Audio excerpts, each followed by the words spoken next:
Hello दोस्तों, ज़ेपे और news 18 network की इस खास पेशकश क्रिप्टो की समझ में आप सभी का बहुत-बहुत स्वागत है। मैं हूं मुग्धा कालरा। क्रिप्टो करेंसी की दुनिया में पिछले 1 साल से रेगुलेशन को लेकर कुछ साफ तौर पर सामने नहीं आया था। हाँ, सरकार इंडस्ट्री स्टेक होल्डर से बात ज़रूर कर रही थी, रिपोर्ट्स बन रही थी। लेकिन विंटर सेशन में भी जब कुछ नहीं आया तो लोगों को लगा कि रेगुलेशन पर आखिर क्या होने वाला है। और जब बजट से कोई खास उम्मीद नहीं थी, तो क्रिप्टो को लेकर एक सटीक टैक्सेशन पॉलिसी आ गई। तो आज हमारी चर्चा का विषय यही है। Let's talk about budget and beyond and investors perspective.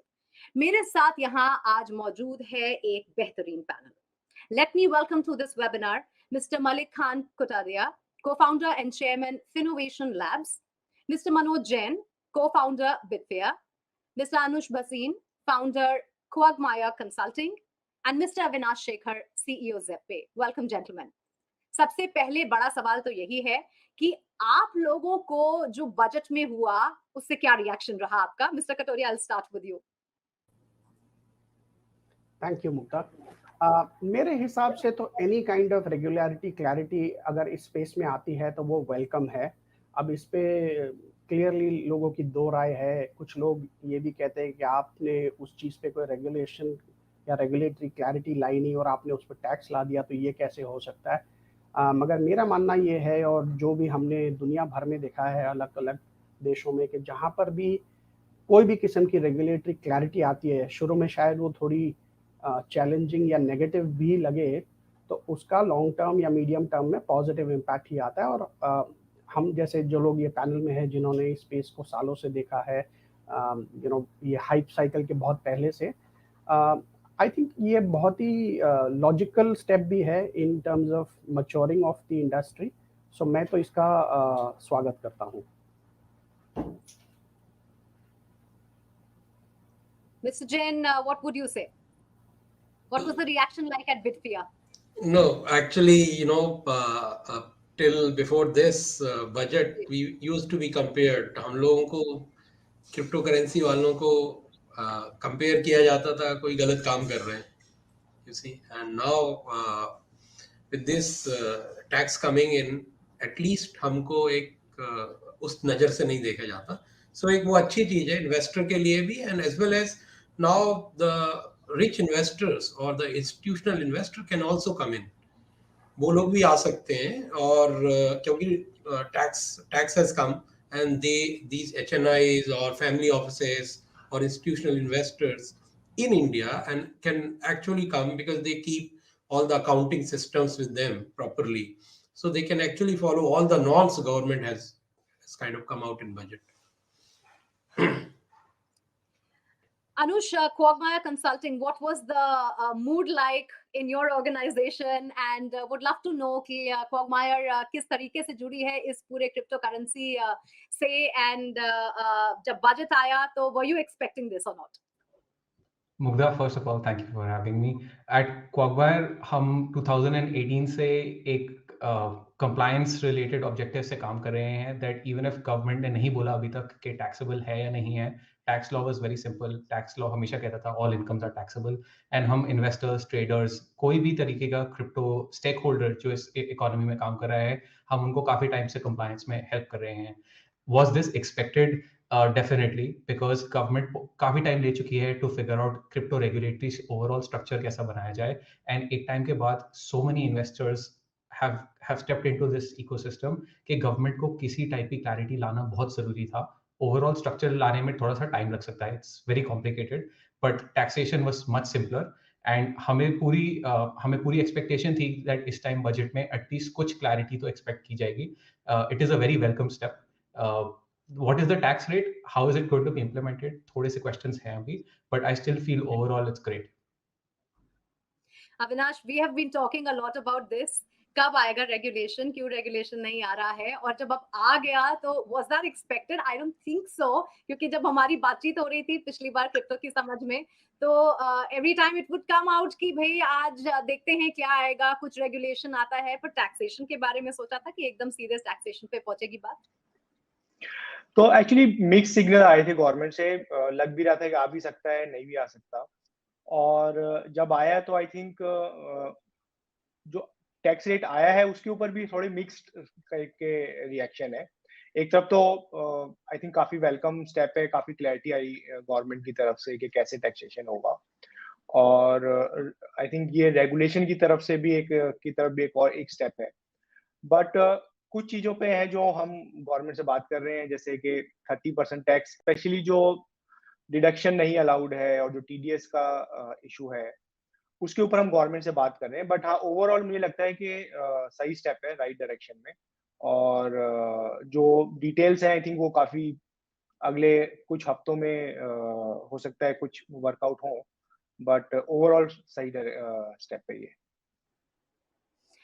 Gentleman, जो लोग अभी तक फेंस पर बैठे थे, अब उनमें एकदम से इंटरेस्ट आ गया है कि रेगुलेशन आ गया है, व्हिच मींस जैसे मनोज आपने कहा कि अब लोग जो हैं इसको एक लेजिटिमेट मार्केट के जैसे देख रहे हैं।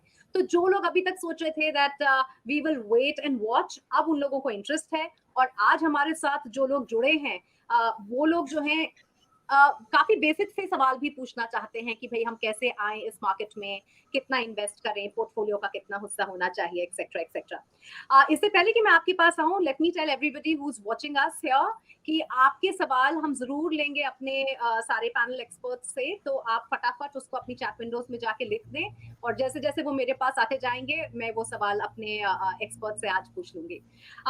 Mister Katoria, let me start again with you. अब क्रिप्टो को लेकर जब लोगों को एक लेजिटिमेसी लग रही है, तो वो जानना चाहते हैं कि हम क्रिप्टो करेंसी में क्यों इन्वेस्ट करें।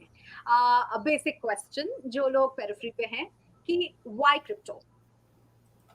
देखिए, इसका कोई सिंपल आंसर तो है नहीं। अल्टीमेटली ये आपके रिस्क एपेटाइट पे डिपेंड करता है, और जैसे मैंने कहा एटलीस्ट इस पैनल में तो जो एक्सपर्ट्स हैं इन्होंने इस स्पेस को बहुत टाइम से देखा होगा।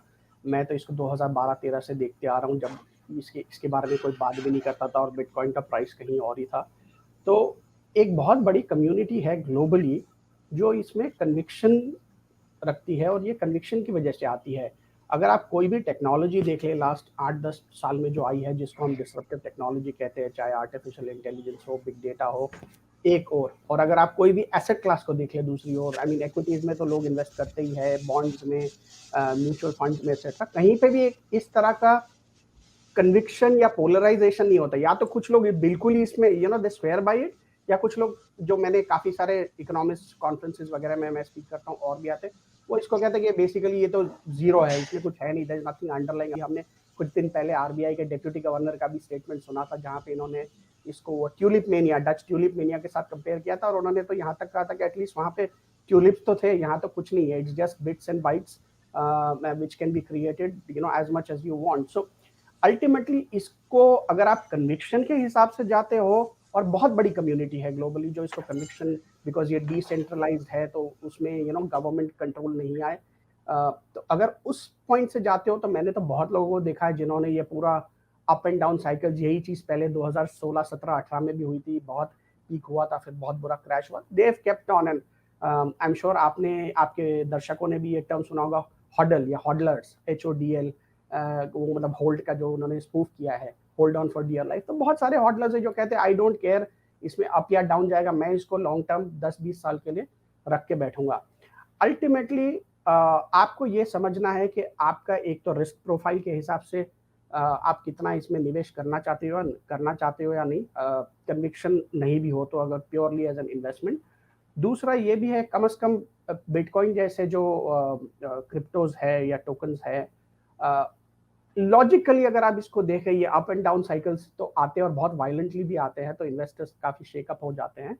पर अगर आप इसको लॉन्ग टर्म में देखेंगे तो ये लिमिटेड सप्लाई का एसेट है, तो इस तरह से अगर आप देखेंगे तो ये इन अ वे इट इज कंपेरेबल या इक्विवेलेंट टू लैंड, मतलब जहाँ पे सप्लाई फाइनाइट है और डिमांड बढ़ती जाएगी, और मैं तो कहूँ bitcoin is like prime real estate. So अगर आप उस तरह से देखते हैं, लॉन्ग टर्म 5-10 साल में ये ऊपर ही जाना है, बिकॉज सप्लाई तो लिमिटेड ही है और इसकी डिमांड इंस्टीट्यूशंस वगैरह आएंगे तो बढ़ेगी।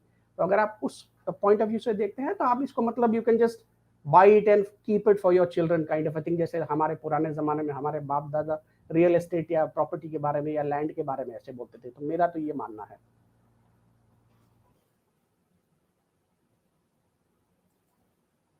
अगला सवाल मनोज मैं आपसे करना चाहती हूँ कि क्रिप्टो को अगर दूसरे मार्केट्स के साथ में कंपेयर किया जाए तो ये कैसे अलग है? और वोलेटिलिटी की अगर बात की जाए तो उसके बारे में भी people would want to know who are sitting at the fence at the moment and thinking कि अगर मैंने शेयर मार्केट में करा है तो क्या मैं क्रिप्टो के मार्केट में भी इन्वेस्ट कर सकता हूँ? देखिए, सबसे मूलभूत अंतर तो यही है कि जो बाकी मार्केट्स हैं, शेयर मार्केट्स और बाकी भी बॉन्ड मार्केट, जो भी मार्केट्स हैं, उन सबको गवर्नमेंट कंट्रोल करती है। और crypto currency is a decentralised asset. Now there are certain regulations which are coming in countries where they want to regulate exchanges, they want to regulate the income out of it, like in India 30% tax आ गया. लेकिन essentially दो अलग अलग चीजें हैं, और ये आपकी, जैसे अभी मलिक ने बताया था कि ये आपकी रिस्क एपेटाइट के हिसाब से आप इसमें एंटर करते हैं. तो I mean, those who are doing, who are into stock market also, there are two kind of people: those who are doing mutual fund and those who are doing simple shares. And then same here, you know. And then within cryptocurrency space also, you have now very volatile assets, and you have assets which are stable, like Bitcoin, which is kind of big daddy, which will never go down in long run. It is going to go up because of hundreds of the reasons. The biggest reason, the limited supply. So I think cryptocurrency is much better that way in terms of returns. And अब कई countries में ETF भी आने लगे हैं. Every day हम सुनते हैं कहीं ना कहीं exchange traded funds को अप्रूवल मिल रहा है. यूएस में मिल गया, और भी कई कंट्रीज में मिल रहा है. अभी आई थिंक कल या परसों साउथ कोरिया में भी मिला है. सो शुरुआत हो गई है. लोगों को यदि ज्यादा रिस्क लगती है, क्योंकि ये कॉम्प्लेक्स असेट है. आई मीन, अविनाश है इधर, और they have created a wonderful platform. तो लोगों को फिर भी बहुत सिंप्लीफाई कर दिया है, लेकिन फिर भी एक तरह से कॉम्प्लेक्स असेट है. तो उसके लिए हैंडल करने के लिए अब ईटीएफ भी आ रहे हैं. So I think it's evolving, but people can, with moderate to high risk appetite, can certainly enter 10 to 20% of their, I mean, their investment. Mm-hmm. Right. Anush, how does one decide what to buy? कौन सी currency खरीदें, या कितनी, कौन सी currency सबसे safe है at the moment to first put in your portfolio? Yeah, I think सबसे ज़्यादा यहाँ पे इस चीज़ का ध्यान रखना है. There is an overflow of information. Everybody has internet. Everybody has access to data, and there are just so many platforms where there is so much signaling. Her project अपनी marketing कर रहा है. So जब आप इस industry में घुसें, you should get in for the technicals. What is the reason that I want to invest in, say, crypto, whether crypto A or crypto B? Fundamentally, the first thing that you should try and understand is Bitcoin क्यों आया इस industry में, why is it successful? Number two, Ethereum क्यों आया, why is it successful? These are the top two tokens in terms of global market capitalization and also in terms of adoption. Based on this, सारे जितने अलग tokens हैं, they are some type of iteration of either Bitcoin or Ethereum, and they are trying to solve other problems. But these are the two tokens जो आपको एक fundamental use case बताते हैं why you should invest in this space and what is the underlying technology. Bitcoin essentially एक current global order के against bet है. It is a bet that disruptive technologies will change. Payment technologies will change, will be disrupted, and this is possibly the next big thing. And अगर आप ये fundamental समझते हैं, that is when you will see the use case in Bitcoin, and then it would be probable that you may want to invest. But top maybe 2, 3, 4 assets, that is the first thing that you should get involved in first. Mm-hmm. Avinash, एक investor को अगर शुरुआत करनी है तो वो कहाँ से शुरू कर सकते हैं, कितने पैसे से शुरू कर सकते हैं, और उन्हें अपने मन में क्या टाइम फ्रेम रखना चाहिए कि कितने समय तक इसको खरीदने के बाद में मैं बेच सकता हूँ या ट्रेड कर सकता हूँ? What would your guidance be on those lines? Sorry. तो एक्चुअली मुग्धा, हमारे ख्याल से तो दो चीजें हैं. एक तो स्मॉल अमाउंट से शुरू करना चाहिए हमेशा. कभी भी बोरो करके ना करें. 5-10% जितना भी आपका रिस्क एपिटाइट है, क्योंकि एक वॉलेटाइल एसेट क्लास है. और दूसरा जो है, जैसे एक पैनलिस्ट ने कहा कि बिटकॉइन ईथर से चालू करना चाहिए, स्पेशली अगर आप नए इन्वेस्टर हैं तो बिटकॉइन और ईथर एक तरीके से लार्ज मार्केट कैप, अगर हम शेयर मार्केट का एनालॉजी देखें तो लार्ज मार्केट कैप है, वहां से शुरुआत करना चाहिए। उसके बाद मेरे ख्याल से जो नेक्स्ट स्टेप है कि वो अपने आप को एजुकेट करना चाहिए, क्योंकि नई टेक्नोलॉजी है, बहुत सारे लोग नहीं अंडरस्टैंड करते हैं, और अगर आप उस टेक्नोलॉजी को अंडरस्टैंड नहीं करेंगे तो आपको कन्विक्शन नहीं आएगा। और कन्विक्शन आपको दोनों तरफ चाहिए, चाहे वो प्राइस नीचे जा रहा है या ऊपर जा रहा है। अगर आप प्राइस ऊपर भी जा रहा है, अगर आपने मान लो 1000 रुपए का खरीदा और 2000 रुपए का हो गया, तो अगर आपको कन्विक्शन नहीं है तो आप उस पे 2000 पे बेच दोगे, आप 5000 का वेट नहीं करोगे। सिमिलरली डाउन साइड पे, तो इसलिए एजुकेशन पे काफी ध्यान देना चाहिए। और जो बाकी प्रोजेक्ट है वो अगेन वो क्या प्रॉब्लम सॉल्व करना चाहते हैं, उसमें काफी ज्यादा केयरफुल रहना चाहिए, अगर आप बिटकॉइन और ईथर के अलावा किसी जमीन में इन्वेस्ट कर रहे हैं तो। जी, मैं एक बार फिर से अपने सारे व्यूअर्स को बता दूं कि मैं आपके सारे सवाल जो हैं वो अपने एक्सपर्ट्स से पूछूंगी। So if you have a particular question in mind कि किसी खास चीज के बारे में बात करनी है, तो वो प्लीज आप क्वेश्चंस हमको लिखकर भेजें and we will put them to our panel. अब टैक्सेशन से रिलेटेड कुछ बात अगर करें तो मिस्टर कटोरिया, आपने कहा कि रेगुलेशन की पहले उम्मीद थी लेकिन सीधे टैक्सेशन पे हम आ गए।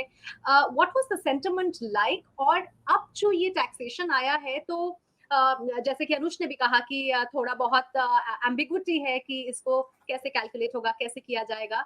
तो इस वक्त टैक्सेशन को लेकर उन लोगों का सेंटिमेंट क्या है जो काफी टाइम से इन्वेस्ट करते आ रहे हैं? देखिए, ये तो जाहिर सी बात है, ह्यूमन नेचर है कि जब भी आपको इनकम में से कुछ भी देना पड़ेगा जो पहले नहीं देना पड़ता था, तो आप उसको होल हार्टेडली वेलकम तो नहीं करेंगे। हमारी बात तो और है, हम ये पैनल पे एक्सपर्ट्स है या लोग इंडस्ट्री में है जो चाहते हैं कि ये थोड़ी मैच्योर हो जाए या स्टेबलाइज हो जाए और या एटलीस्ट इसको एक क्रेडिबिलिटी मिले, तो हमारी बात और है। बट अगर आपको जेब से 100 में से 30 देने पड़े तो आप शुरू में तो इसको वेलकम नहीं करेंगे। बट मेरा मानना फिर से यही है कि इसमें कोई, अगर आप देखोगे रेगुलेशन तो जब आएंगे, और बहुत सारे लोग ये कहते हैं कि काफ़ी डिलेड है, पहले से आने चाहिए, बट दो चीज़ें हैं, ये इंडिया में यूनिक नहीं है। और मैं एक एग्जांपल देता हूँ, फिलीपींस में एक बहुत लास्ट 2 साल में एटलीस्ट, ये कोरोना के बाद एक बहुत पॉपुलर प्लेटफॉर्म हुआ था एक्सी इन्फिनिटी, जो प्ले टू अर्न गेमिंग है। हमारे पैनलिस्ट इसके बारे में उन्होंने काफ़ी सुना होगा, पढ़ा भी होगा। उसमें आप मतलब टोकन्स एक्सचेंज करके गेमिंग कर सकते हैं। 2 साल 1.5 साल तक ऐसा चला अनरेगुलेटेड, और उसके बाद यहाँ की फिलीपींस की सेंट्रल बैंक ने कहा कि ये तो मतलब आप इसमें वर्चुअली बट इनकम कमा रहे हो, तो इसको हम टैक्स करेंगे। तो पहली बात तो ये, वहाँ पे भी इसका मतलब ऑब्वियसली लोगों ने कहा कि आप ऐसे क्यों कर रहे हो, नोबडी वेलकम्स टैक्सेशन। बट ये कोई मतलब अनप्रेसिडेंटेड नहीं है जो इंडिया में हुआ है, पहली बात। दूसरी बात ये भी है कि जैसे हमारे बाकी पैनलिस्ट ने कहा कि आप कोई भी और एसेट क्लास देख लो, परहैप्स मतलब गोल्ड को ऑब्वियसली छोड़ के अगर आप देखोगे, सिक्योरिटीज देख लोगे, बॉन्ड्स देख लोगे, फॉरेन एक्सचेंज देख लोगे, उसमें हर जगह पे कोई ना कोई टैक्सेशन तो होता है, चाहे एसटीटी हो, चाहे कैपिटल गेन्स हो। अगर आप उसको शॉर्ट टर्म रखते हो तो वो इनकम टैक्स में जाता है, या शॉर्ट टर्म कैपिटल गेन्स में जाता है। तो मतलब ये दिस इज अ वेरी, जैसे मैंने कहा, नेचुरल एक्सटेंशन और logical progression of the industry. इसमें कोई ऐसा अनप्रेसिडेंटेड या कोई ऐसा मतलब आसमान गिर गया वैसा तो कुछ है नहीं। तो अगर जो लोग इसको उस तरह से देखेंगे इन्वेस्टर्स, और इसलिए मैं बार बार कहता हूँ, जैसे हमारे बाकी पैनलिस्ट ने भी कहा, आप इसको समझिए, अगर आप इसको कन्विक्शन रखते हैं तो आप इसको होल्ड करके रखिए। मतलब इसमें ट्रेडिंग तो थोड़ा रिस्की ही हो सकता है, अगर आप इसको होल्ड करना चाहते तो ठीक है। मतलब 30% if you make 5x returns in 10-15 years is okay. आपको बाकी एसेट क्लासेस में भी देना पड़ता है, इसमें कोई ऐसा अनप्रेसिडेंटेड तो है नहीं मेरे हिसाब से। Manoj, that brings me to another question, और ये बड़ा इंटरेस्टिंग क्वेश्चन है, बहुत लोग पूछते हैं। वो ये कहते हैं कि क्रिप्टो ने जो क्रिप्टो करोड़पति बनाए वो लोग थे जिन्होंने कुछ समय पहले तक इस मार्केट में जब एंट्री कर ली और खरीदारी कर ली, and you know they were the early entrance into the game. क्या कोई इन्वेस्टर अब इस तरह के लाभ की उम्मीद कर सकता है? Very interesting question, and I think a lot of people ask this question to me also. तो सबसे पहले तो देखिए, कोई भी प्रोजेक्ट है, चाहे वो इवन बिटकॉइन की प्राइस ले लीजिए, 5-6 साल पहले 1000, 2000, 3000 डॉलर में चलता था, और वो 2012 की बात कर रहे हैं कि first time it came when I was involved in it, $1, you know, when Bitcoin price reached $1, it came in economic times. you know. So initially यदि आपको सस्ते में चीज मिले और उसकी प्राइस बढ़े तो वो तो बहुत अच्छी बात है, but that does not stop any new project. Let me tell you, I mean in stock market में देखिए, जो फैंग कंपनियां हैं, फेसबुक और नेटफ्लिक्स और Google and all those, Amazon, they तो केम आफ्टर 2000 ना. लेकिन उसके पहले भी इक्विटी मार्केट ने अमेरिकन में मल्टीपल बिलियनियर्स बना दिए थे. तो ये तो प्रोसेस है, चलता रहेगा. जिनको ज्यादा लगता है कि उन्होंने पैसा नहीं बनाया, ऐसा कुछ नहीं है. अभी भी वो इन्वेस्ट कर सकते हैं multiple projects. Of course there is a way to evaluate projects. अभी जैसे पिछले 3 साल की बात करें, यदि 2 या 3 साल में, तो कई टॉप क्लास प्रोजेक्ट आए. जैसे एक सोलाना है, वो एथेरियम का, वो भी लेयर 1 सॉल्यूशन है, मतलब प्रॉपर ब्लॉकचेन है. उसके ऊपर भी स्मार्ट कॉन्ट्रैक्ट लिखे जाएंगे, उसके ऊपर भी डिसेंट्रलाइज एप्लीकेशंस बनेंगी, टोकन्स बनेंगे. Same with Avalanche. These are the projects where team was strong and they are धीरे धीरे वो बढ़ रहे हैं अभी. तो ऐसे प्रोजेक्ट्स हैं. लोगों को, if those who are interested, they as I mean information overload है, ये सब जानते हैं, लेकिन फिर भी अच्छे प्रोजेक्ट्स दिख जाते हैं. और these are the projects which are there in top 50 और टॉप 25 और even in top 100 of CoinMarketCap. So CoinMarketCap में से वो प्रोजेक्ट्स आइडेंटिफाई कर सकते हैं और वहां से जाके फिर वो उन प्रोजेक्ट्स में पैसा लगा सकते हैं. थोड़ा थोड़ा सा पैसा लगाए, जैसे अविनाश ने कहा, लेकिन there is absolutely no, I mean, there's no upper limit. Those who have made money, they can make money, and those who are entering now, they can make even further more money. तो मैं कहूँगा ऐसा कोई समय का वो नहीं, अच्छे प्रोजेक्ट देख के और कभी भी घुस के और कभी भी अच्छा इसमें से मुनाफा बनाया जा सकता है. अब कुछ सवाल आ रहे हैं हमारे पास में. एक सवाल है गौरी जोशी का, और वो पूछ रही हैं, has Indian government finally recognized crypto by taxing the returns? Anush, what do you have to say for that? It's a very interesting question, and it's probably the most popular question these days since the time tax law आया है. Tax law specifically state करता है कि अगर Indian revenue department किसी तरीके की income को टैक्स करती है, वो उस इनकम को लीगैलिटी या लीगल स्टेटस अफोर्ड नहीं कर रही है. That is because Indian government has a share or is your partner in your business no matter what you do. अगर आपकी स्मगलिंग की भी इनकम है, इंडियन गवर्नमेंट आपसे टैक्स का शेयर ले सकती है. दैट डज नॉट मीन आपकी स्मगलिंग एक्टिविटी लेजिटिमाइज हो रही है. Same way, just because Indian government ने क्रिप्टो करेंसी इनकम को टैक्स किया है, the reverse is not true that because this income is taxable, ये एक लीगल एसेट, सॉरी, एक ये अब रिकॉग्नाइज्ड लीगल स्टेटस मिल गया है इसको. That is still in the gray. इस टाइप की इकोनॉमी, इस टाइप के एसेट को लीगल रिकॉग्निशन कब मिलेगी, ये हम वेट कर रहे हैं. Hopefully in the next session और the next to next session of parliament हमें पता चलेगा. We hope that it will be a positive regulation and it will not hurt the industry. But just because tax इस पे impose किया गया है इसीलिए लीगल है, that is not true. Very interesting, क्योंकि हाँ, शायद सभी ये लोग सोच रहे हैं कि अगर टैक्स कर दिया है तो भाई अब लीगल हो गया, but very very interesting take there. लेकिन इसी से जुड़ा फिर दूसरा सवाल आ जाता है अनुज, दैट जो कि धीरज चावला जो हैं वो पूछ रहे हैं, व्हिच इज दैट कि क्या हम ओवर कॉशियस नहीं है जब पूरा जो दुनिया है वो डिजिटल एसेट्स की तरफ चल रही है, and the world is moving. So he has written that when the world is moving fast forward in digital assets without barriers, why are we not doing that? Who would want to take that? Anush, would you want to? Yeah. And then I can come to you. I'll quickly take this. So everybody is moving quickly into digital assets, and even the Indian ecosystem, investors, traders, they are getting into it heavily. They understand iski kya value hai. However, governments are slow. This technology evolves so much in 3 to 6 months. It's very difficult to stay ahead of this technology. Government का reaction थोड़ा से time बाद आ रहा है. That is not only the case with India, it's the case with other countries as well. However, yes, the Indian regulator has been a little slow to react, but I think the silver lining here is the industry is still open. Whoever wants to participate can participate, and as long as that is happening, Indians have as much of an opportunity to engage as does anybody else. Avinash, you wanted to say something on this one.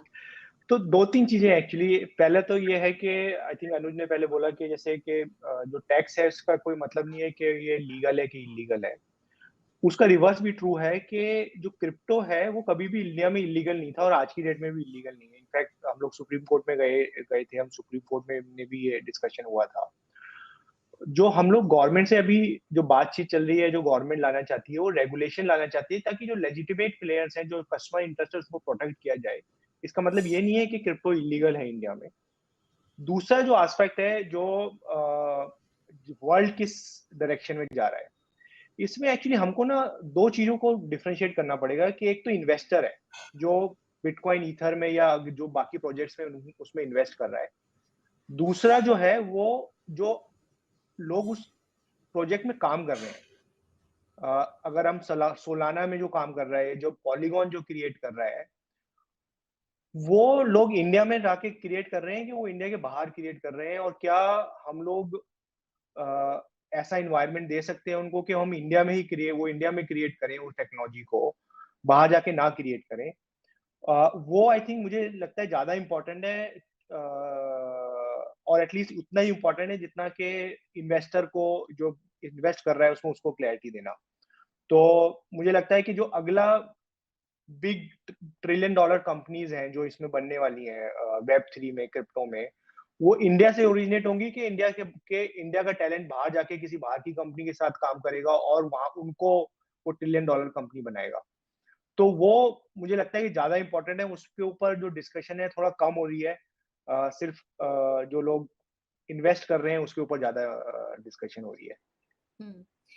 तो एक तरीके से कहने का मतलब ये है that you can not stop the world from moving. तो अगर जब पूरा वर्ल्ड ही मूव कर रहा है इस डायरेक्शन में, और अगर आपके जो आपका जो टैलेंट है वो बाहर जाके काम करे, उससे अच्छा है you work here, you regulate the entire market, you give the legitimacy and you move forward. That's an interesting, again, I mean, that seems like an interesting perspective which most people would have कि अब शुरू तो है ही, आप regulate करके उसको आगे बढ़ाएं। But Mr. Kotaria, I would want to take your opinion on Dheeraj's question. Do you want me to repeat it, sir?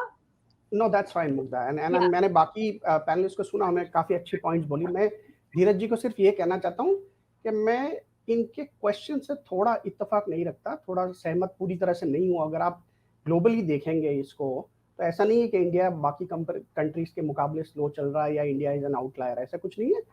पूरा स्पेक्ट्रम है ग्लोबली। मतलब आप अगर देखोगे तो बहुत सारी कंट्रीज है, छोटी छोटी कंट्रीज, माल्टा, जिब्राल्टर, हमने देखा, एल साल्वाडोर एटसेट्रा, या वेनेजुएला, जिनका जहाँ पे adoption for very specific geopolitical and social reasons बड़ा है। अब लोग कह रहे हैं ये जो कॉन्फ्लिक्ट हुआ है इसकी वजह से रशिया में भी, मतलब रशिया हैज बिल्ट उनके अपने, उन्होंने नेशनल रिजर्व्स काफ़ी सारे क्रिप्टोज में डाले हैं। तो ऐसा नहीं है कि हर जगह इसको वेलकम है। अगर आप यूएस जैसी कंट्री देख लोगे जिसको हम यूजुअली फाइनेंशियल सर्विसेज में या पेमेंट्स में one of the top if not the top मानते हैं, आज तक वहाँ पे रेगुलेटरी क्लैरिटी नहीं आई है। अभी हमने पिछले हफ्ते या इस हफ्ते पढ़ा कि president Biden administration will come up with an executive order, और ये सालों से चल रहा है। आई एम श्योर बाकी पैनलिस्ट भी इस पे अग्री करेंगे ये कि ये CFTC के अंडर में कमोडिटी है या एसेट क्लास है, सिक्योरिटी है, तो इस SEC के अंडर में आना चाहिए या फेडरल रिजर्व के अंडर में आना चाहिए। तो इंडिया इसमें इस बारे में आउटलायर नहीं है, ये पहली बात।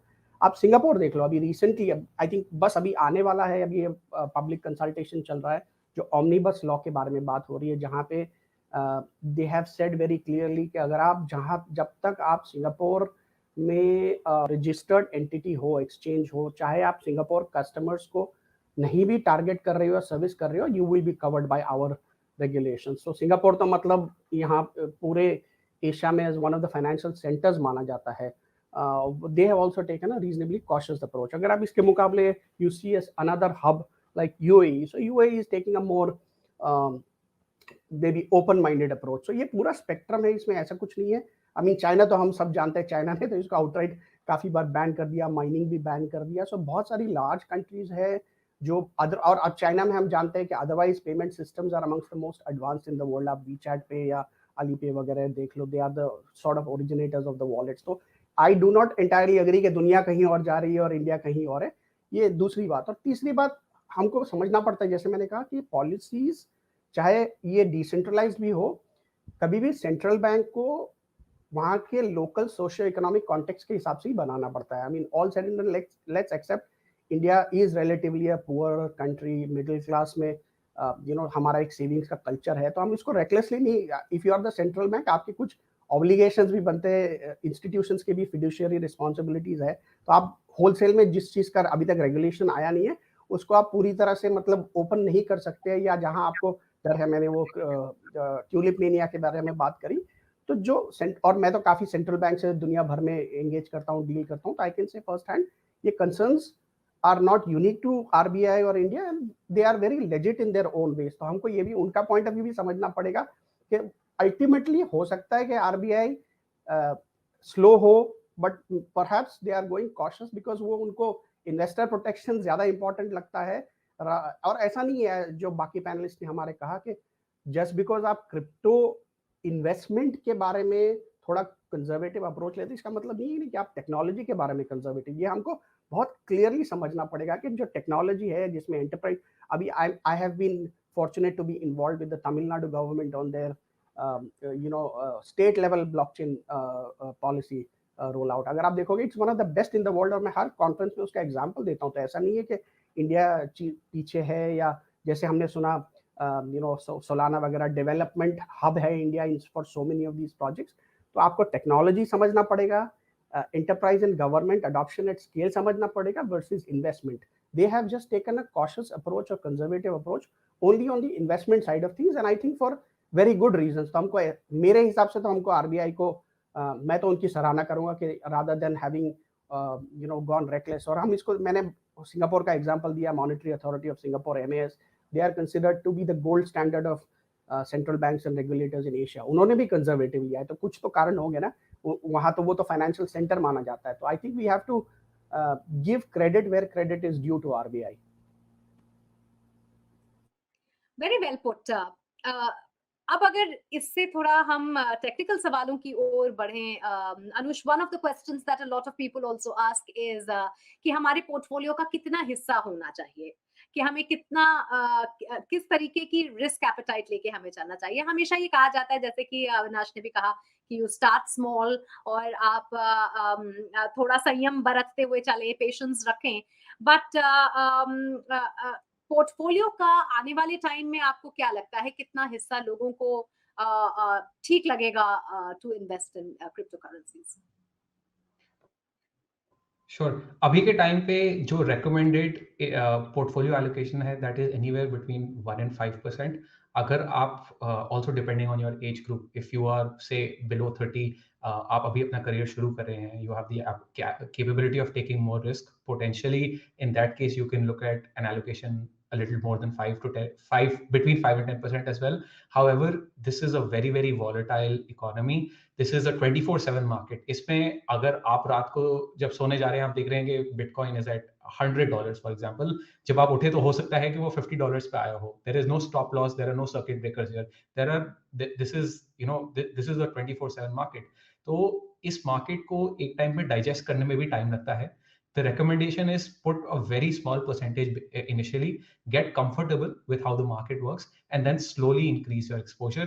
However, depending on your risk profile, depending on आपकी financial stability, आपका financial status क्या है, don't risk more than you are willing to lose. आपका हमेशा एक budget होना चाहिए that I am willing to lose all of the investment that I'm putting here. I'm not saying that's possible, but I'm just saying that एक ये mentality आप रख के चलें, you will be cautious in deciding the amount of investment. Alright.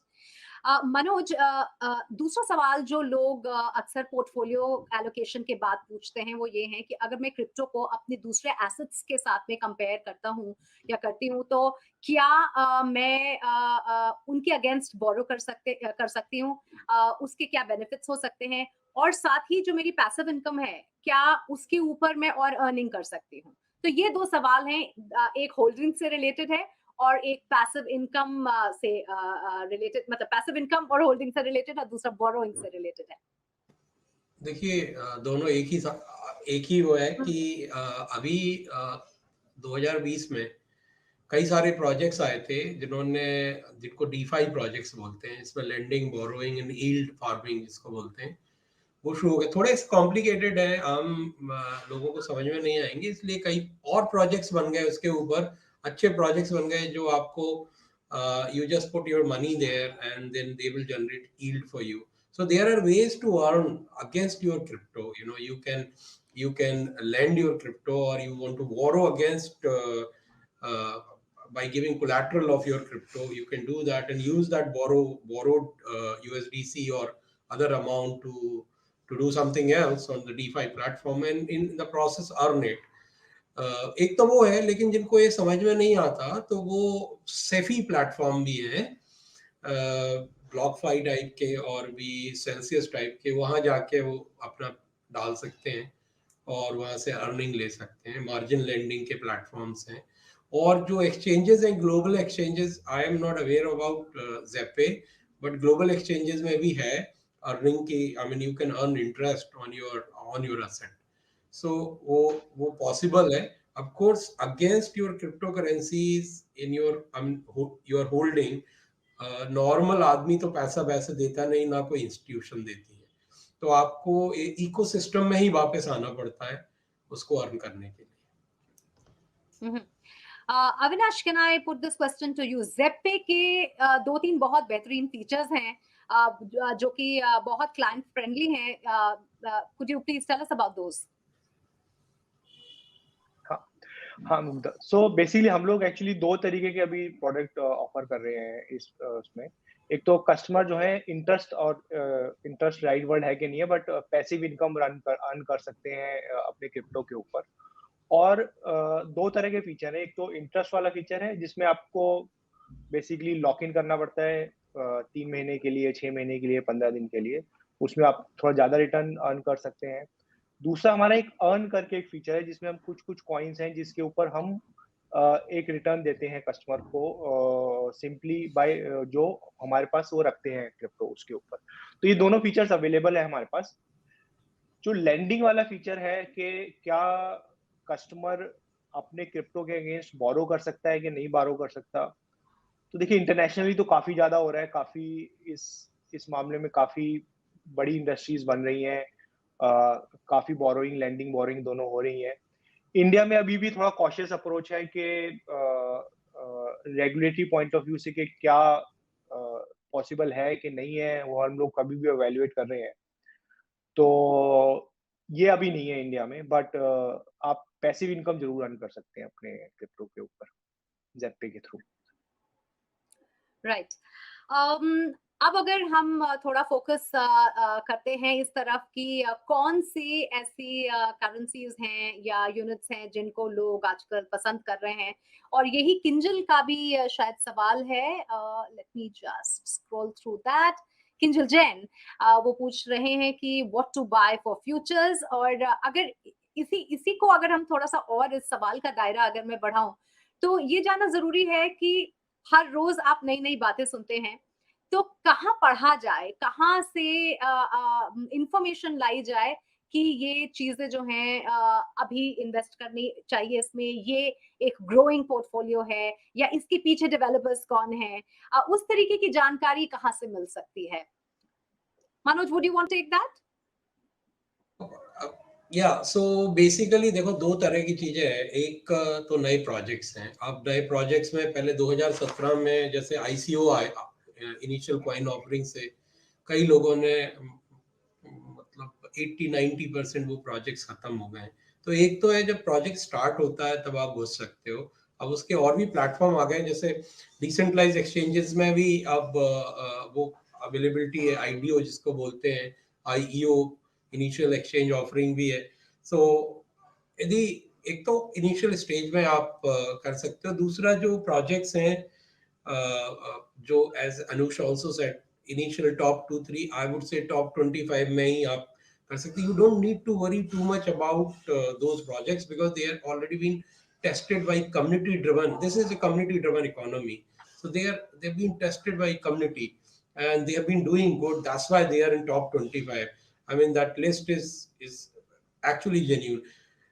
उसके अलावा भी, लेकिन यदि आपको प्रोजेक्ट के बारे में समझना है, देखना है, तो उनकी वेबसाइट पे जाओ, उनकी टीम के बारे में देख सकते हैं। Team is very important, you know. their vision, what they want to achieve, what problem they are solving. Okay, and who are backing that project, means who are the venture cap, like एक है Coinbase Venture है, Pantera Capital है, ये लोग जो जब जाते हैं तो ये proper evaluation करते हैं project, and when they do this, that means इसको हम compare करें तो जब हम यदि लोन लेते हैं ना किसी property पे खरीदने के लिए, तो वो बैंक वाले अपने लॉयर से पूरा सब क्लियर करा देते हैं कि हाँ ये प्रॉपर्टी अनडिस्प्यूटेड है. Similarly, if a VC is already invested in a project, then that project ought to be very good. I mean, a good. And then there are researchers from Stanford who are making some new blockchain or new, say, handling the transaction speed, और तो वो वाले चीजें हमको उनकी website से या वहाँ से पता चलेगी. But as Anush said, that इतना information source है, इतना information है available, and one has to be little cautious in, इसलिए उसी के प्लेटफॉर्म पे जाके पढ़े. सोशल मीडिया में be careful about seeing a project in social media, क्योंकि सोशल मीडिया में 90% टाइम यदि फीड सिमिलर होती है तो समझ जाओ ये मार्केटिंग गिमिक है. So you have to do your own diligence, your own research. Do charts and technical analysis work in crypto? ये एक और सवाल आ रहा है. So Manoj, would you take that question? Yes, of course. देखो जो कहा कर रहा है अभी. देखो चार्ट्स तो शुरू से ही ट्रेडिंग में, चाहे वो फॉरेक्स की ट्रेडिंग हो, चाहे स्टॉक की ट्रेडिंग हो, चार्ट्स, टूल्स, एल्गोरिदम्स, वो तो उसके बिना तो होता नहीं है. क्रिप्टो इंडस्ट्री में भी, क्योंकि आपकी कैंडल है, विक्स है, we can actually see what is going down, what is going up, and you if you are deep trader और researcher, you can actually make out sense from those. Normal जनता के लिए वो charts वगैरह पढ़ के वो तो सिर्फ एनालिसिस ही सुन के कर सकते हैं. Those who are initial trader and those who are initial people who are in the space, who are not deep trader, उनको तो YouTube में वीडियो देख के ही समझना पड़ेगा. But yes, they make sense. Chart absolutely makes sense, and they give a broad direction of the where the currency or the project is moving. Avinash, one of the things that Zeppay has been doing is customer literacy. और Zeppay पे मैंने आपका blogs हैं, आपके tools हैं. What has been the trend like? आपने लोगों का engagement किस तरीके से बढ़ते देखा है, और उनके अमूमन जो सवाल हैं वो किस चीज से रिलेटेड होते हैं? Is it about entry level or is it now mid level? What are the trends are you seeing? क्योंकि जो आपके जो लिटरेसी प्लेटफॉर्म जो है आपका, जहां पर हम क्रिप्टो की समझ की बात करते हैं, वहां पर लोग जो हैं वो किस तरीके के सवाल इस वक्त पूछ रहे हैं? देखिए, हर तरह के सवाल आते हैं हमारे. एक्चुअली काफी ब्लॉग्स के ऊपर काफी सवाल आते हैं कस्टमर से, जो हमारा इंटरेक्शन होता है. तो काफी ब्रॉड स्पेक्ट्रम है जो सवाल आते हैं. कुछ लोग जो भी स्टार्ट करना चाहते हैं क्रिप्टो में, पहला इन्वेस्टमेंट करना चाहते हैं, पूछना चाहते हैं कि वो सेफ है कि नहीं है. कुछ लोग जो नए प्रोजेक्ट्स आ रहे हैं उनके बारे में, जैसे सोलाना प्रोजेक्ट है, पॉलीगॉन है, उनके बारे में, नए प्रोजेक्ट्स के बारे में हमारी राय जानना चाहते हैं. कुछ कस्टमर्स होते हैं जो आज की डेट में, जैसे जो सेल्फ कस्टडी जो हमारे यहाँ बोलते हैं कि not your keys not your coin, तो सेल्फ कस्टडी कैसे होती है क्रिप्टो की, कैसे हम हार्डवेयर वॉलेट को कॉन्फ़िगर कर सकते हैं, उसके ऊपर काफी सवाल आते हैं. तो हर तरीके के सवाल आते हैं, और कुछ बेसिक सवाल होते हैं कि भाई कि इसके पीछे क्या है, क्रिप्टो के पीछे क्या अंडरलाइन कुछ होता है कि नहीं होता है. तो मुझे लगता है काफी ब्रॉड स्पेक्ट्रम के सवाल आते हैं. बट आई थिंक पिछले कुछ टाइम से उसके ऊपर भी सवाल आ रहे हैं कि जैसे हम कुछ अर्न कर सकते हैं, कुछ पैसिव इनकम उसके ऊपर के नहीं, लोन उसके ऊपर ले सकते हैं कि नहीं ले सकते क्रिप्टो को अगर हम कोलैटरल देकर. तो हर तरह के सवाल हैं मुझे लगता है जी. और अभी जो हमारे पास जो सवाल आ रहे हैं वो बहुत टेक्निकल हैं. Anush, I am coming to you for this one. Rakesh R K Bhardwaj साहब पूछ रहे हैं Will tax on gains through purchase sale of crypto be treated like ITCG, STCG? And what is the holding period to qualify for each type of gain? Eligibility for each. मैं वर्बटम उनका सवाल पढ़ के आपको बता रही हूँ. So go ahead. Yeah, that's a very interesting question. The answer to this is that until 31st March, which is basically 5 or 6 weeks from now, you can still classify as a long-term capital gain or a short-term capital gain, because 31st March तक कोई भी clear guidelines नहीं है digital assets के बारे में, और जो existing law है उसके अंदर आप इसको as a capital asset treat कर सकते हैं. However, 1st April onwards, the government has clarified that इसका एक separate asset class है, which is called virtual digital asset. उसका डिसअलाउ होगा और उसका टैक्स रेट फिक्स्ड है. In that case, capital asset की डेफिनेशन इसको नहीं अप्लाई करेगी, एंड इन दैट केस इस पे कोई होल्डिंग पीरियड का रेलेवेंस नहीं है. 1 अप्रैल ऑनवर्ड्स आप इसको जितने भी टाइम के लिए रखें या बेचें, आपको फ्लैट 30% टैक्स ही देना पड़ेगा on the profit. Prior to that, for the current financial year which is drawing close, अगर आप एज अ इन्वेस्टर आपने इसको एक्वायर किया है और आप इसको सेल कर देते हैं बिफोर 31 मार्च, देन आप इस पे शॉर्ट टर्म या लॉन्ग टर्म कैपिटल गेन जरूर क्लेम कर सकते हैं. All right, Mr. Kotaria, I'm coming to you for this question from Anil Pathak. वो पूछ रहे हैं, where lies margin of safety in crypto? Well, I think अब तक तो हमने काफ़ी डिस्कस कर लिया है इस पे और सारे पैनलिस्ट ने बताया है. देखिए, मार्जिन ऑफ सेफ्टी तो अल्टीमेटली इसको दो तरह से देख सकते हैं. पहला तो ये है कि as compared to other asset classes which have been there for a long time and are mature, crypto definitely ज़्यादा वॉलेटाइल है. तो everything ultimately starts and ends with your risk appetite. वो तो आपको रखना ही पड़ेगा. इसमें कोई नोबडी कैन से इसमें मार्जिन ऑफ सेफ्टी एक्स है या वाई है.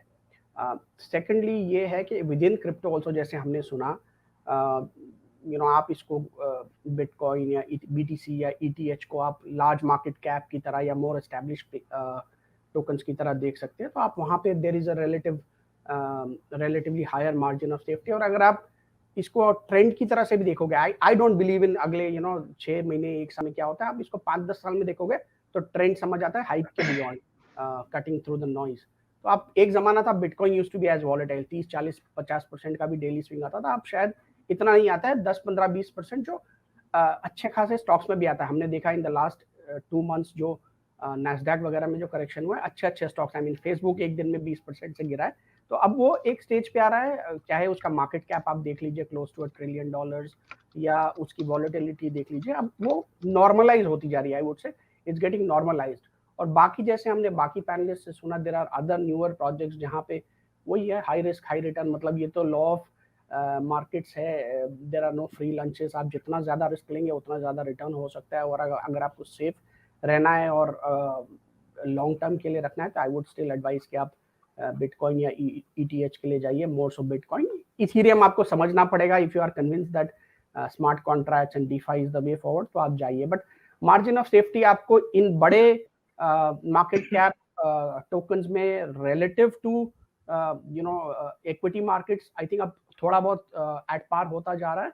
बाकियों में अभी भी वॉलेटिलिटी ज्यादा होगी, तो margin of safety will be lower. Great. एक बड़ा इंटरेस्टिंग सवाल है, Manoj, I come to you for this one.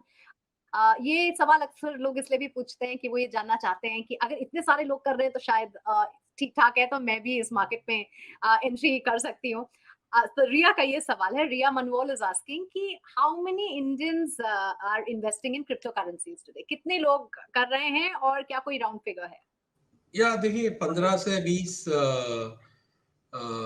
I mean 1.5 to 2 crores is the number when people are actually involved in this, including the centralized and decentralized entities. So there's a company which monitors it, and that's the number which are active. There are inactive wallets also in India. There's good number of inactive wallets. So that's why people sometimes say that 3 crore 4 crore तक लोग हैं. But आप मान के चलो 2 crore लोग तो हैं ही हैं, and 2 crore बहुत ज़्यादा लोग होते हैं. You know, I mean 2 crore means 20 million है. 2 crore बहुत ज़्यादा लोग होते हैं, and they are working on particular part of economy. I mean, so which is a good number, you see, which is a very good number as compared to people who or called financial literate in India, around 40 crore people are called financially literate. उसमें से आपका 2 से 3 up to 4 crore people. I mean, 10% of that are in cryptocurrency, which is a very big number. Great. Sumit has asked, and Sumit Pant है, वो पूछ रहे हैं कि भाई ये जो 30% का taxation है वो मुझे पसंद नहीं आ रहा है. He is asking, can it be decreased somewhat in future? कि क्या कोई hope है कि भाई tax जो है वो थोड़ा कम कर दें? This is the exact purpose of the budget. Every year the government reconvenes to discuss laws, and at times when they feel कि जो last year उन्होंने law introduce किया है उसको थोड़ा सा modify करना है, where they feel that implementation will be better, results will be better, they have the full power to modify it. And I believe it's possible. Government has seen that people have made tremendous returns in the last few years, and that is why they have come out with a flat 30% rate. Moving forward, अगर government को ये लगता है that the level of compliance or the level of disclosure has been low and possibly at a reduced rate of say 25% or 20%, they can incentivize more people to come and disclose to pay taxes. It's a very very high likelihood. The government is open to discussions. वो stakeholders से बात कर रहे हैं. They will try and understand what is the best way to implement this. So this is not a 1 year or a one shot regulation. This will evolve over a period of time. मेरे हिसाब से अगले 5 साल में जो crypto की regulations होंगी, they will make a lot more sense than they do today. It बहुत but it is also a kind of question जिससे लोग जो हैं जो डर के काम कर रहे हैं उनको भी लग रहा है कि ये सवाल पूछना बहुत लाजमी है. If the government totally bans crypto in India, what shall be the future of all trading platforms and how are we going to get our funds back? Ankita Tanna ये पूछ रही हैं और Manoj, all right, go ahead. Look, this is a hypothetical question, and even if this situation arises, government will give enough time for people to take their asset back and liquidate them. But this is a very hypothetical question now, because I have been involved with Government of India for last 2 years, and I have had multiple discussions with ministry officials as well as ministers as a part of the team, as well as part of larger group, smaller group. So abhi, the government understand that banning crypto is not a solution. People can still do everything in crypto. So government is not thinking, it's like banning internet, which is not possible. But if you see, in late 90s, we had a lot of politicians who were talking about banning internet. So it will not happen. So it's just take that burden away from it. And if by any chance, if we have a chance of that 1%, then government will give opportunity for you to liquidate. Yeah. Just a second. Yeah. Avinash, is that the question that comes to you also and at the platform? Do people ask you that question? हाँ, ये भी question आता है, actually काफी बार आता है. और I think वो जो दूसरा पार्ट है क्वेश्चन का, वो काफी ज्यादा इंपॉर्टेंट है कि अगर कुछ होता है ऐसा तो कस्टमर के फंड्स का क्या होगा. तो उसमें आई थिंक काफी क्लियर है कि हमारी तरफ से हम लोग कमिटेड है कि जो कस्टमर की फंड्स है उसको सेफ रखने के लिए. और जो गवर्नमेंट की साइड से भी आई थिंक गवर्नमेंट का भी यही रहेगा, क्या नाम है, यही उम्मीद रहेगी गवर्नमेंट से, और गवर्नमेंट यही करेगी कि कस्टमर का जो फंड्स है वो प्रोटेक्ट रहे. जो 1.5 करोड़ 2 करोड़ लोगों ने इन्वेस्ट करा है क्रिप्टो में, उनको नुकसान ना हो. आई थिंक गवर्नमेंट की भी वो एक काफी जिसे बोलते हैं कि उस तरफ गवर्नमेंट की भी एक डायरेक्शन कोशिश रहेगी उनकी. करेक्ट है ना. अविनाश, ये सवाल मैं हमेशा आपसे करती हूँ, ये सवाल हमेशा कोई ना कोई पूछता है, और आकृति मोरे ने आज ये सवाल किया है, what is the minimum amount to buy a crypto currency? देखिए, हमारे प्लेटफॉर्म में 100 रुपए से शुरू कर सकते हैं क्रिप्टो खरीदना. कोई भी आप बिटकॉइन, ईथर या कोई भी और जो क्रिप्टो है 100 रुपए से शुरू कर सकते हैं। इसका देखिए बेसिकली आइडिया ये है कि 100 रुपए से शुरू करने है कि क्या आप एक बार देखिए कैसे सिस्टम वर्क करता है, अपने आप को एजुकेट करिए, और उससे जब समझ में आता है, जब आपको लगता है कि हाँ आप कॉन्फिडेंट हैं, तो ज़्यादा इन्वेस्ट करना शुरू करिए। इसलिए हम लोगों ने जो थ्रेशोल्ड है थोड़ा काफ़ी कम रखा है उसमें।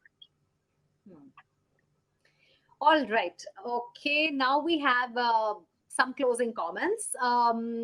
Mr. Kataria, आपसे मैं शुरू करती हूँ.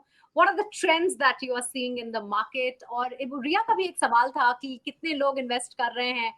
Would like to take your viewpoint also on that. कि लोग interested हैं ये जानने में कि और कितने लोग हैं इस मार्केट में. Also, what are the future trends you are seeing? Certainly, thank you for that. And ये बहुत ही enlightening conversation रहा, हमने काफ़ी सारे टॉपिक्स कवर किए. मैं रिया जी के लिए सिर्फ यही चीज़ कहना चाहता हूँ जो मैं हमेशा हर शो में और हर कॉन्फ्रेंस में इन्वेस्टर्स के लिए कहता हूँ कि देखिए, चाहे 1.5 करोड़ लोग हो चाहे 15 करोड़ लोग हो, आपको अपना होमवर्क और ड्यू डिलिजेंस जैसे सारे पैनलिस्ट ने कहा खुद करना पड़ेगा और खुद का कन्विक्शन और अदरवाइज लाना पड़ेगा. मतलब जिसको हम फोमो कहते हैं ना, फियर ऑफ मिसिंग आउट, उसमें बिल्कुल मत जाइए.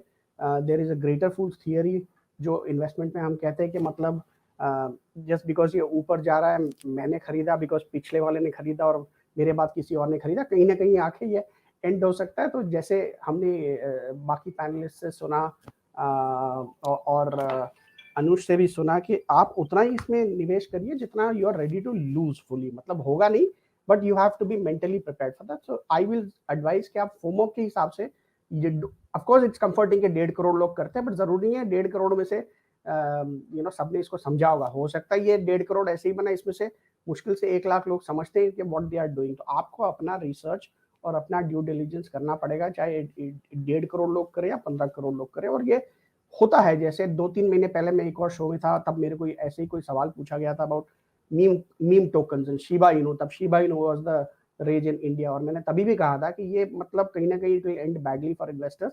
एंड मतलब थोड़ा बहुत मैंने चार्ट्स भी देखा था उसके पहले. संयोग की बात है कि 2 हफ्ते में it fell by 50-60% and people were then kind of sad and unhappy. तो ये मैं एक थोड़ा कॉशनरी कहना चाहूँगा. जैसे हमने अविनाश से भी सुना कि आप छोटा निवेश करिए, समझिए, और it has to fit with in your investment philosophy and risk profile. That's one.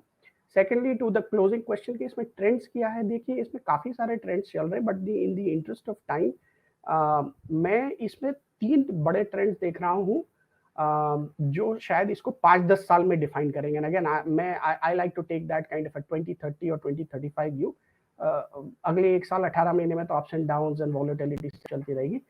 पहला ये है जो हमने बाकी पैनलिस्ट से भी सुना, डिसेंट्रलाइज्ड फाइनेंस और DeFi, which is likely to be the next step of evolution. के DeFi में क्या होगा, कैसे होगा, कैसे क्लैरिटी आएगी. हमने कुछ प्लेटफॉर्म्स के बारे में भी सुना, अविनाश ने भी कहा, सेल्सियस वगैरह के बारे में भी सुना, यील्ड फार्मिंग के बारे में सुना. बट मैं इसमें भी एक कॉशनरी टेल ऐड कर दूं कि एट दिस पॉइंट ये वहाँ पे है जो क्रिप्टो 2 या 3 साल पहले था, जिसमें कोई रेगुलेटरी क्लैरिटी है नहीं. तो आपको समझ के करना पड़ेगा कि आप यील्ड चाहते हो तो इसमें ultimately regulations are non existent और वेरी वेग. और हमने लास्ट ईयर देखा यूएस में securities and exchange commission SEC ने एक बहुत बड़े प्लेटफॉर्म BlockFi को $100 मिलियन फाइन किया, सेइंग ये तो आप मतलब सिक्योरिटीज लॉ के वायलेशन में हो, आपको सिक्योरिटीज का लाइसेंस है और आप जाके इसको लेंडिंग कर रहे हो. How can a security platform do lending? So बहुत सारे ओपन एंडेड क्वेश्चंस है. लाइक एवरीथिंग एल्स, इसमें भी क्लैरिटी आएगी अगले 2-3-5 साल में. But I think that will be important because this could be the next big push और द नेक्स्ट बिग थिंग. जैसे आपने भी पूछा कि ये जो टोकन तो मैंने ले लिए, बट उसमें से कुछ रिटर्न मिलेगा या नहीं. बैंक डिपॉजिट में आपको 6-7% तो मिलता है ना. तो वो DeFi की clarity will be a big thing in terms of trend. दूसरा, I think I personally, because मैं इसमें काफ़ी इन्वॉल्व भी हूँ काफ़ी रेगुलेटर्स के साथ, CBDCs, central bank digital currencies, और वो किस तरह से शेप होते हैं, कहाँ जाते हैं, कितने सेंट्रल बैंक्स लॉन्च करते हैं. हमने डिजिटल रूपी के बारे में भी सुना.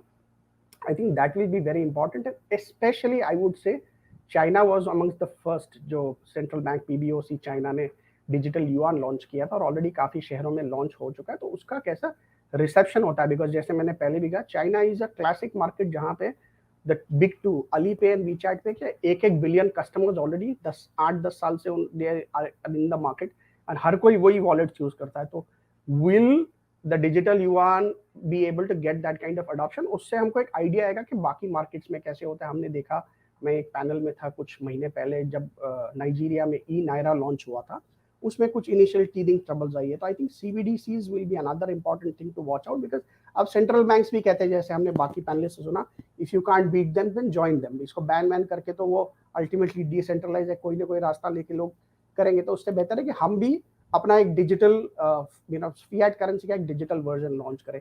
एंड फाइनली मेरा अपना बिलीफ ये है कि अगर आप 10 साल बाद की बात करेंगे 2030 या 2035 में, तो there will be a coexistence of decentralised finance and decentralised tokens और डिसेंट्रलाइज्ड मनी, आप उसको जिस तरह से कहना चाहोगे, एंड डिजिटल फिएट मनी जो CBDCs है। तो एक जगह डीफाई एक बड़ा ट्रेंड उभर के आएगा, एक जगह CBDCs आएंगे। मैं पर्सनली इसमें नहीं बिलीव करता हूँ कि इट विल बी आइदर और। कुछ लोग पूछते हैं कि CBDCs will they kill cryptos, will they kill DeFi, or will DeFi render CBDCs irrelevant? I think there will be a space for both, दोनों coexist करेंगे, and that is where it will be interesting to see.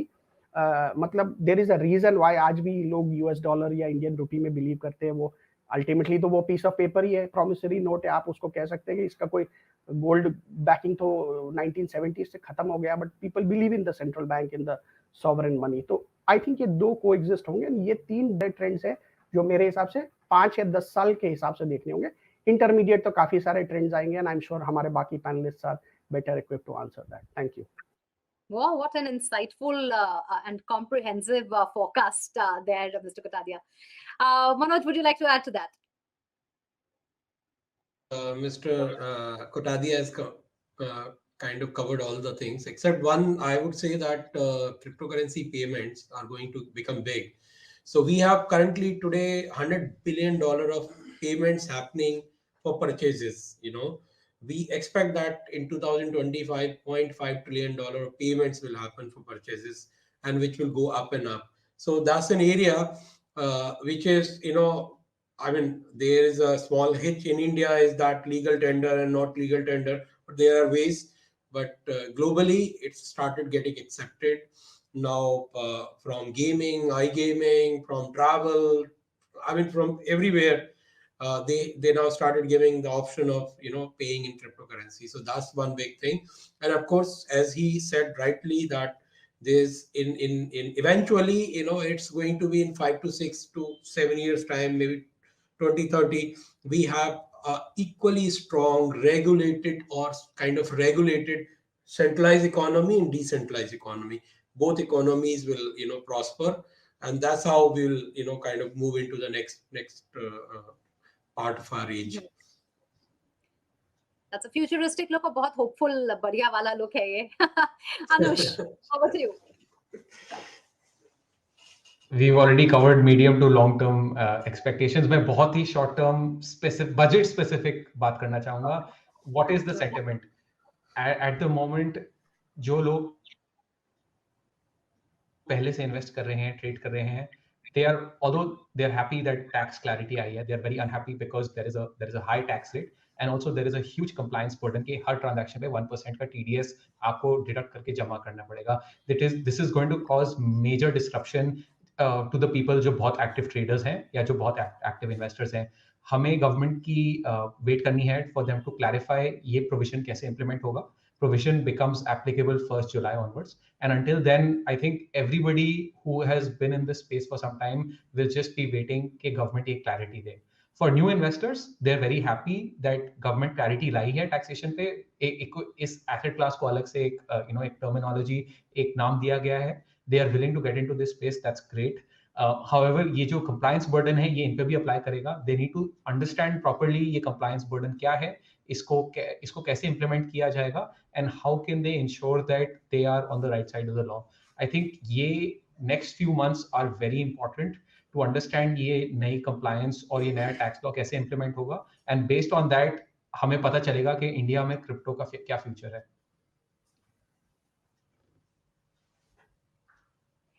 Avinash, closing comments from you. अभी आज की कल परसों की तो ताजा खबर ये थी कि एडवर्टाइजिंग पर अब रेगुलेशन आ रहा है और उस तरीके की भी regulations इंट्रोड्यूस हो रहे हैं. But where do you see industry wise, your own work industry wise, and also people wise future trends आपको क्या दिख रहा है? तो 2-3 चीजें आई थिंक, एक तो ऑब्वियसली एडवर्टाइजमेंट पे काफी क्लैरिटी आई है, काफी वो अगेन राइट डायरेक्शन में जा रहे हैं हम लोग।